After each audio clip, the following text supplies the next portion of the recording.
I work as a late-night radio DJ, in a small town in Maine. The station, WMSR, has been around since the 1940s, and it feels like it.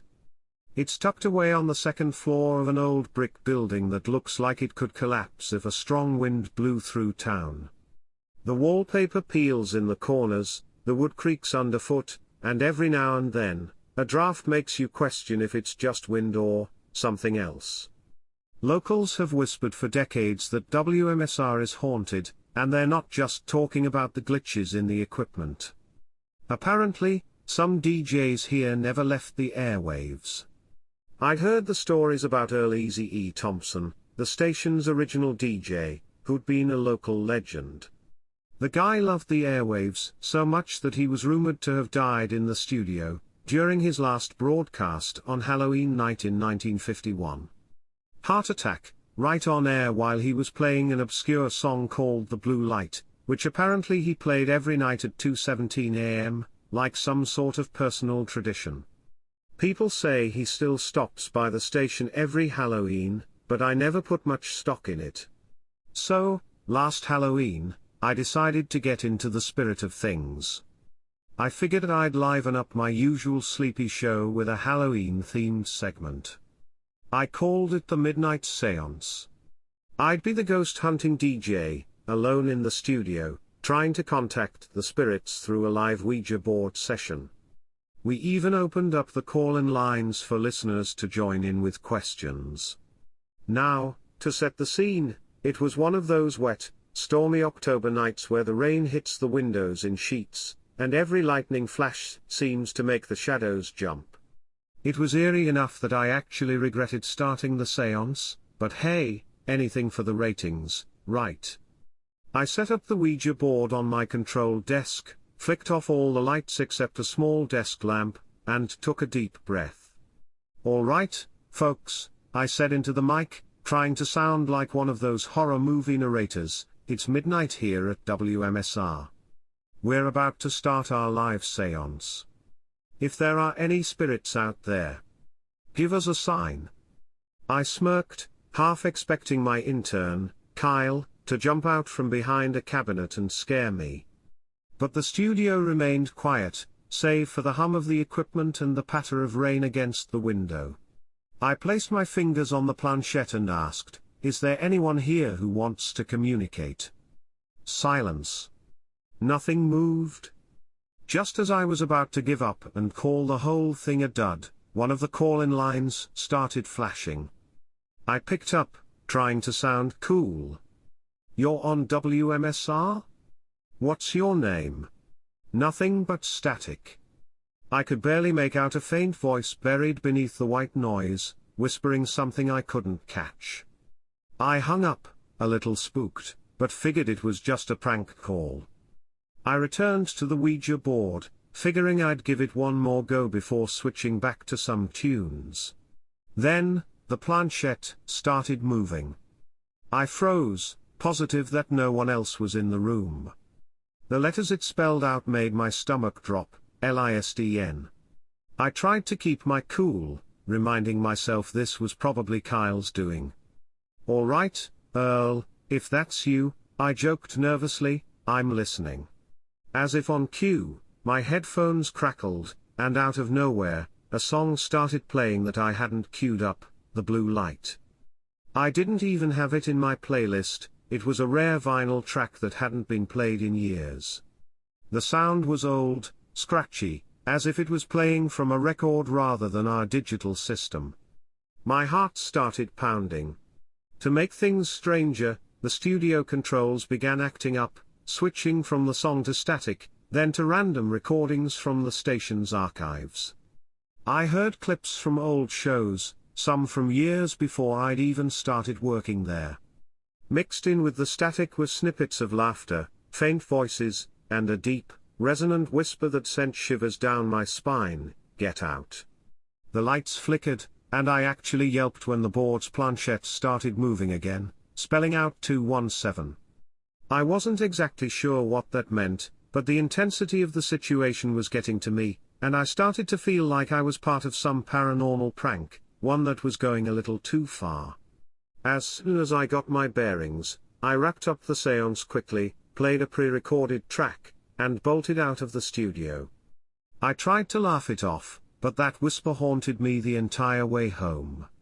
The next day, after a sleepless night, I did some digging. Sure enough, I found out that Earl had died on Halloween night in 1951, at 2:17 a.m., while playing that exact song, The Blue Light. Rumor had it that he'd always end his shows with it, and on that particular night, he'd collapsed mid-broadcast.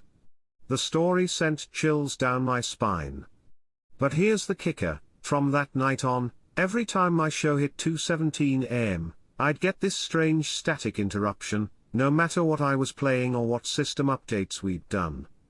Always at 2:17, always with a faint hint of music behind the static. It felt like Earl's way of reminding me, and all the listeners, that he was still there, keeping his midnight vigil over WMSR. Eventually, I decided to honor him in the best way I knew. On Halloween each year, I end my shift with the blue light at 2:17 a.m., letting him have the last note. The listeners love it, and over the years, the tradition has grown. Folks tune in just to see if Earl will make an appearance, and every once in a while, he does, at least, that's what we like to believe.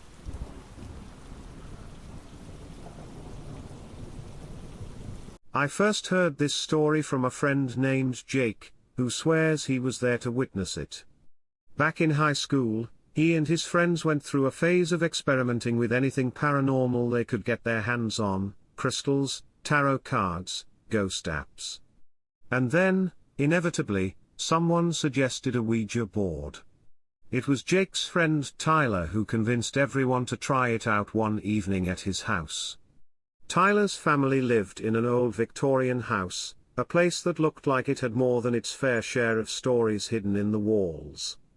The basement was the kind of place you'd expect to find cobwebs, shadows, and maybe a ghost or two lurking in the corners.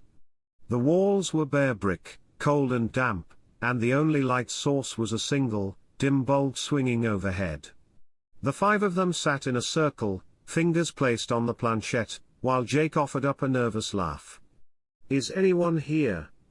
he asked, expecting silence or maybe Tyler pushing the planchette just to freak everyone out. The planchette moved immediately, sliding over to yes. They laughed it off, convinced someone was playing a trick, but when Tyler asked, "What's your name?" the board responded with THOMAS. That caught everyone's attention, because Thomas wasn't a name any of them would have thought of.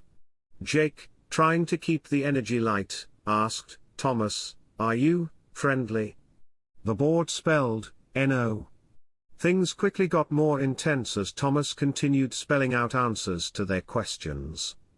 They learned he'd been a soldier, a young man who'd fought and died during World War I. According to the board, he had died nearby and had never found peace. The basement seemed to grow colder, and a strange sense of dread filled the air. Jake's friend Jenna tried to make a joke, but her voice cracked, and everyone was on edge. Then the board spelled LOOKBHIND. Jake felt his stomach drop. He turned, half expecting to see Tyler or one of the others trying to play a trick. But no one had moved. When he looked back, the planchette was moving again, fast and frantic, GTOUT. They froze, unsure if it was a prank or something more sinister. But that's when Jake felt it, a cold hand on his shoulder. He whipped around, and though no one was there, he could see the faint outline of something, like a shadow darker than the dimly lit basement. In that instant, Jenna screamed, and the light bulb overhead started flickering. Terrified, they all jumped up, sending the board clattering to the ground, and ran up the basement stairs, slamming the door behind them. They never returned to that basement, and Tyler's family eventually moved out. To this day, Jake insists that he felt something real that night, a chill that crept down his spine and lingered long after he'd escaped the basement.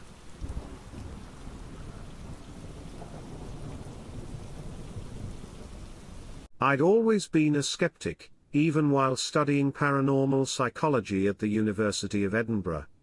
It's one of the oldest universities in Scotland, a place steeped in history, with creaking floors and drafty corridors that echo the lives of students long gone.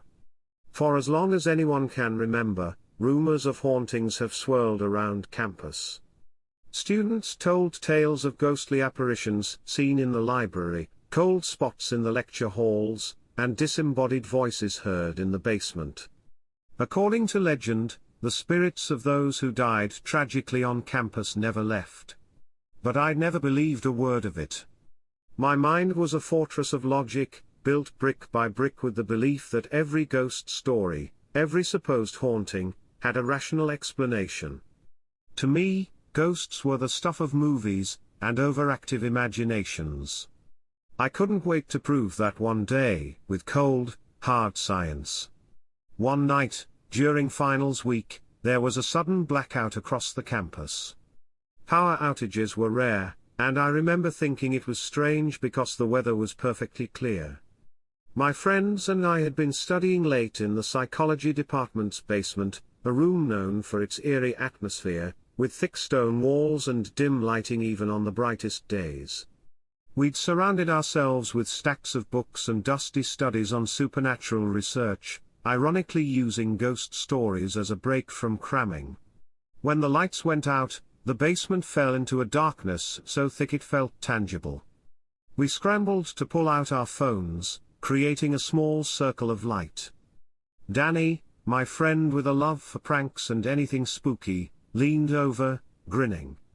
"You know, I've got a Ouija board in my bag.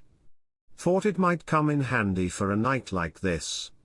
I laughed it off, but part of me was intrigued. Here we were, studying paranormal psychology, surrounded by centuries-old relics and studies on spirits and hauntings. The darkness and silence pressed in on us, and I felt a strange chill settle over the room. "All right, Danny," I said. "Let's see if you can scare me." Secretly, I thought he was planning to move the planchette himself just to get a rise out of us. We all gathered around an old wooden table in the corner of the basement. We placed our phones in the middle for light, though the dim glow barely illuminated our faces. I felt a flicker of vulnerability, sitting there in that cold, eerie room with shadows lurking just beyond our circle of light. We placed our fingers on the planchette, and I asked the first question, trying to keep my voice steady. "Is anyone here?" At that exact moment, the lights overhead flickered back on, casting a ghostly glow over the basement. We glanced at each other, eyes wide, wondering if it was just a coincidence. The planchette began to move slowly across the board, spelling out, HELP.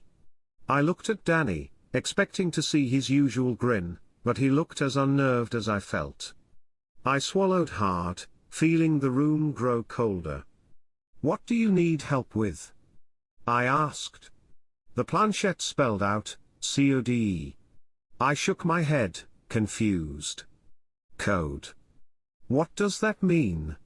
The temperature in the room dropped further, to the point where I could see my breath. My classmates huddled closer, shivering, their faces tense. The planchette began moving again, faster this time, spelling out a string of numbers, 0312. It repeated the numbers several times before finally stopping. "What does that mean?"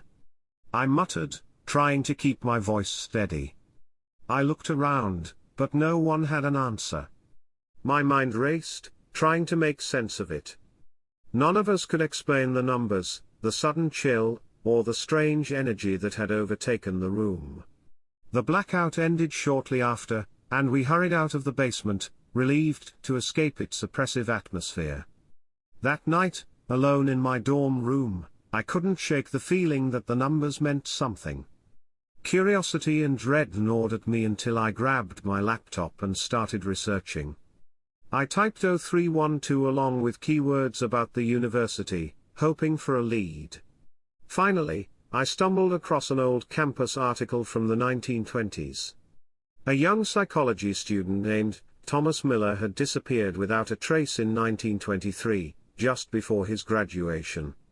He was last seen studying late at night, alone in the psychology department basement, our basement. According to the article, Thomas had written a research paper on paranormal communication, and was reportedly experimenting with codes he believed would allow spirits to speak across realms. His disappearance was marked by one eerie detail: the last call he'd made was to a phone number that started with 0312.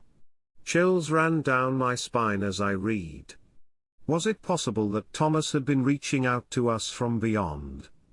I stared at my laptop screen, frozen, as a question nagged at me: was he still down there, waiting for someone to solve his code? The next day, I gathered my friends and showed them what I'd found. Together, we decided to return to the basement one last time, hoping to give Thomas peace.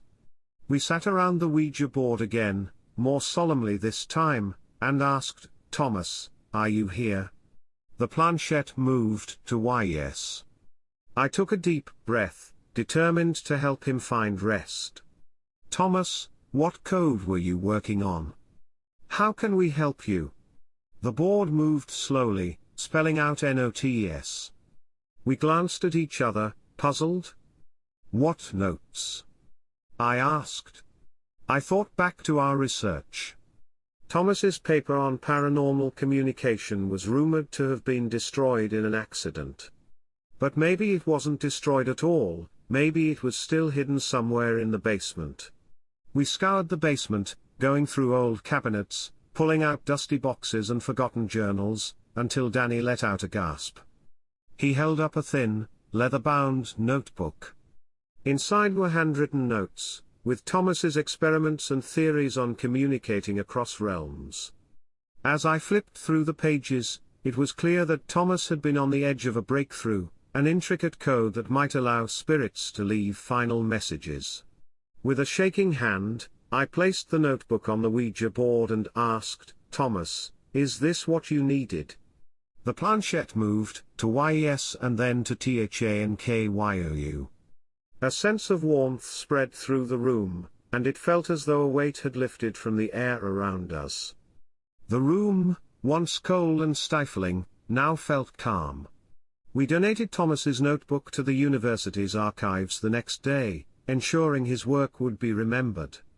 The strange occurrences in the psychology department's basement stopped after that night, and for the first time, I felt as though I'd glimpsed a world beyond logic and reason. From then on, I wasn't so quick to dismiss the unexplainable.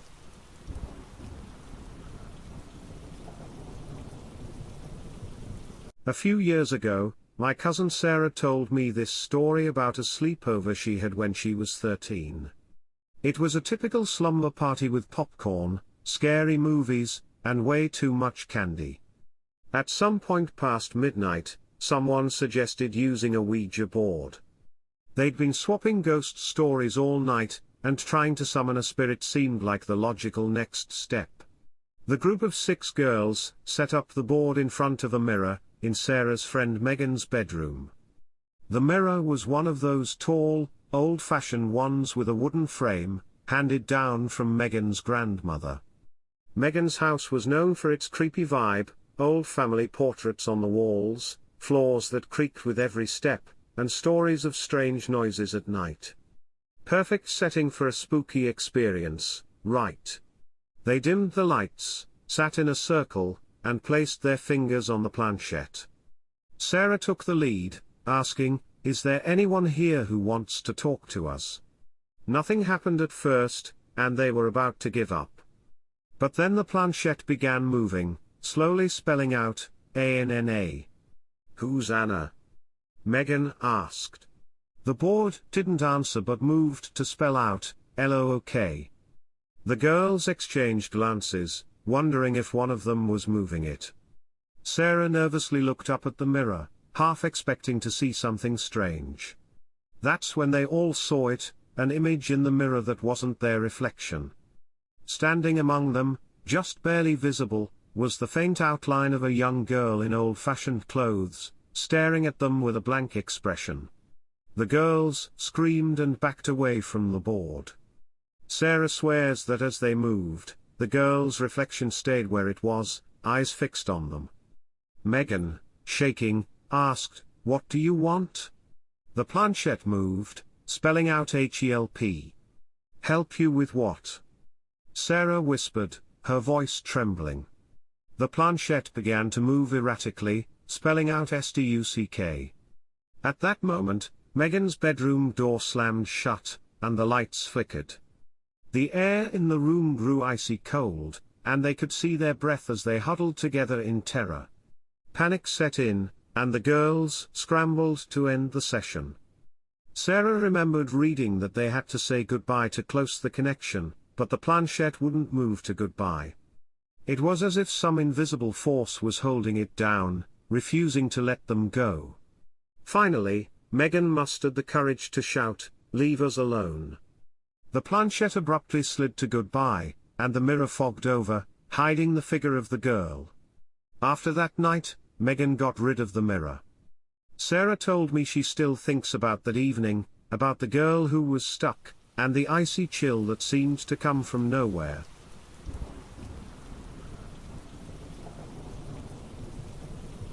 Being born and raised in Colorado, I'd always heard stories about the Stanley Hotel. You know, the place that inspired Stephen King's The Shining. The hotel's reputation is larger than life, ghost tours, eerie noises, cold spots, the works. So when I got a summer job as a bellhop there, I was excited, thrilled, actually. I mean, who doesn't want a good story to tell?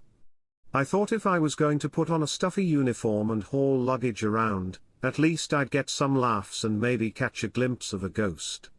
During my first few weeks, I didn't see anything remotely spooky. Sure, guests would share their own experiences, talking about odd sounds or things moving by themselves.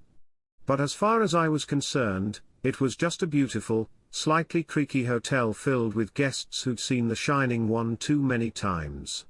Then came Jenny. Jenny was my co-worker and quickly became my go-to person for swapping work stories and grabbing midnight snacks from the staff room. She had this natural fascination with the paranormal, a real ghost hunter at heart.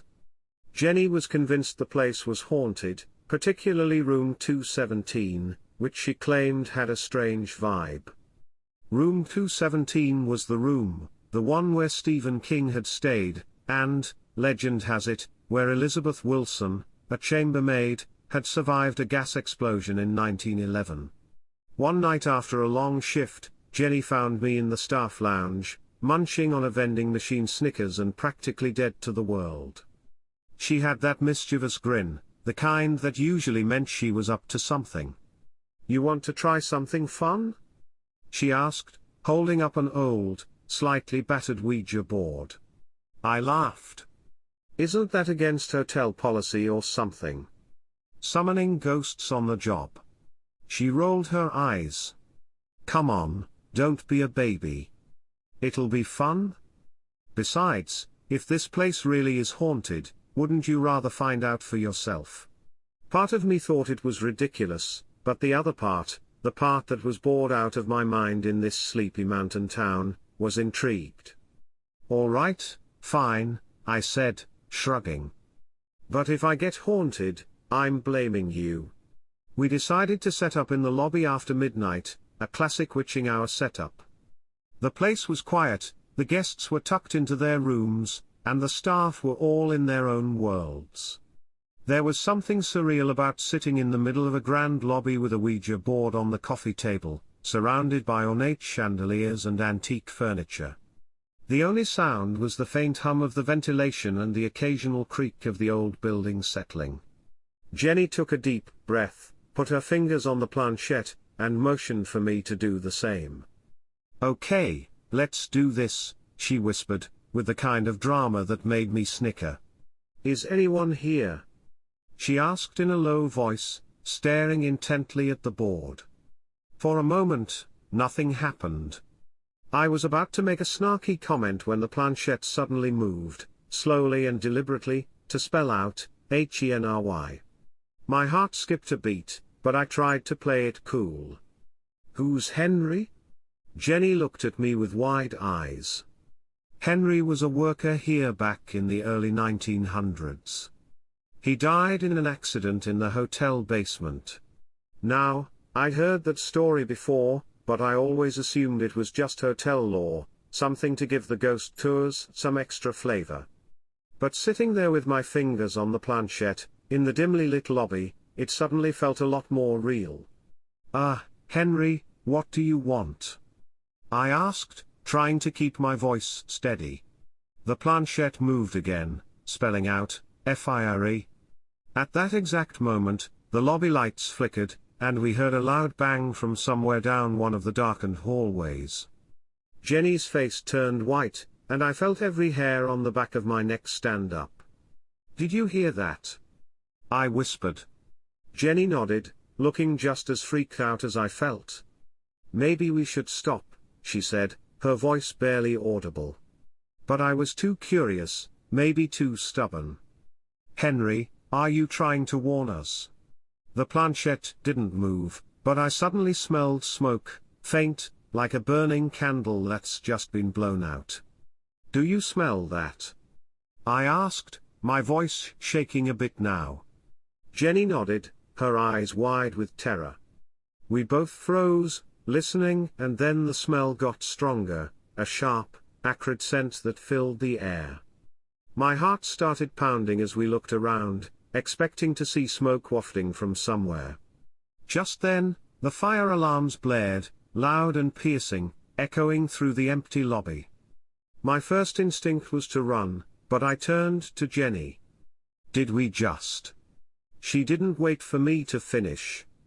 Grabbing my arm, she yanked me toward the exit, and we sprinted through the lobby, past the front desk, and into the crisp night air outside. We stood there for a moment, catching our breath, looking back at the hotel as guests started pouring out in their pajamas, looking around, just as confused as we were. It turned out that a small electrical fire had broken out in room 217. Thankfully, it was nothing serious, just a spark from an old wall socket that had burned a bit of carpet. But the coincidence was unsettling, to say the least. Had Henry been warning us? After the commotion died down, Jenny looked at me, her face a mixture of fear and excitement. So, still think it's all just stories? I chuckled nervously. Look, I still don't know what happened, but, let's just say I don't need any more Ouija board sessions in my life. Ever. I quit my job at the Stanley not long after. Maybe it was just a strange coincidence, maybe not. But every time I pass by that grand old building, I can't help but wonder if Henry is still there, watching over room 217, keeping an eye on all of us who dare to work in his haunted halls.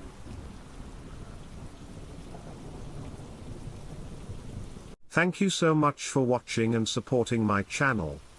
Your time and engagement mean the world to me. Please do not forget to like, comment and subscribe for more content. And be sure to hit that notification bell so you never miss an update. Your support keeps this channel going and I truly appreciate each and every one of you. Thank you.